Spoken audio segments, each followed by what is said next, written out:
Merci beaucoup, Monsieur Norkana Coulibaly, de nous recevoir.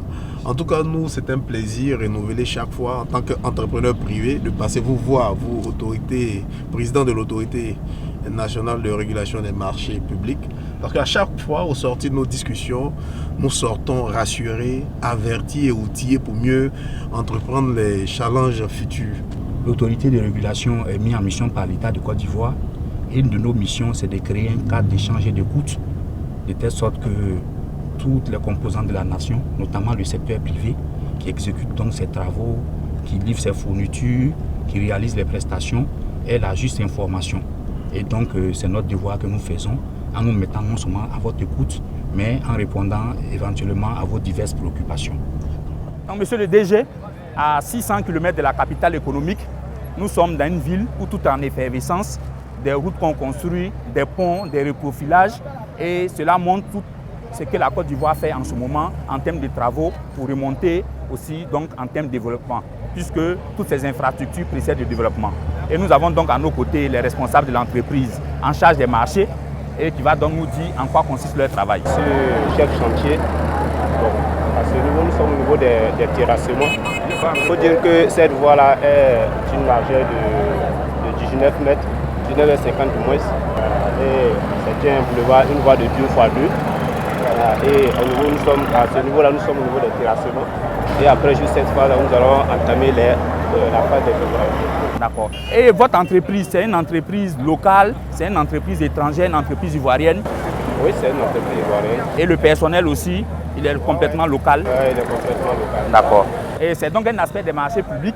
En dehors des routes qui seront utilisées par toute la population, pendant l'exécution des travaux, vous avez ce que nous appelons la redistribution du revenu. Cette entreprise qui a ce contrat de l'État, à son tour, elle emploie aussi des gens. Ce qui fait qu'au niveau local, il y a une certaine redistribution de toute cette manne financière. Et donc, immédiatement, pendant les travaux, les familles en bénéficient. Et sur le long terme, lorsque l'ouvrage est restitué pour l'utilisation, toute la population en bénéficie. Et c'est là un des aspects positifs des marchés publics.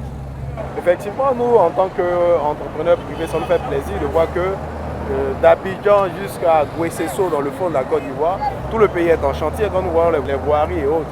Mais notre inquiétude, c'est lors des appels d'offres pour la passation de marché, est-ce que l'environnement des affaires est sain? Est-ce que les choses se font dans les règles de l'art? En fait, c'est ça notre inquiétude. Qu'est-ce que l'ARNP garantit pour nous, en tant qu'entrepreneurs privés, pour acquérir donc ces genres de marchés? Voilà. Votre préoccupation elle est légitime.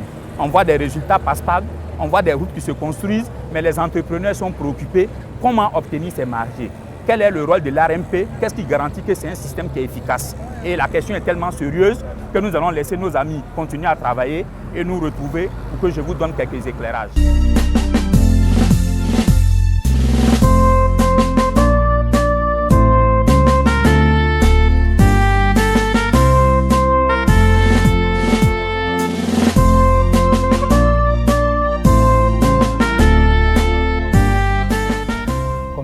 Tout à l'heure, votre préoccupation, c'est de savoir en substance en quoi est-ce que l'ARMP, par sa présence et son action, peut rassurer.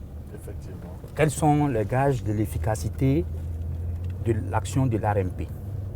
Nous avons trois éléments principaux. Le premier, c'est que l'ARMP est une structure créée par l'État.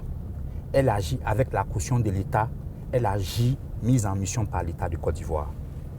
Le deuxième élément, c'est que l'ARMP a une composition tripartite et paritaire où la nation, dans toutes ses composantes, est représentée. Et le troisième élément, c'est que l'ARMP a une indépendance, relative indépendance dans le cadre des délibérations, dans le cadre de la prise de décision.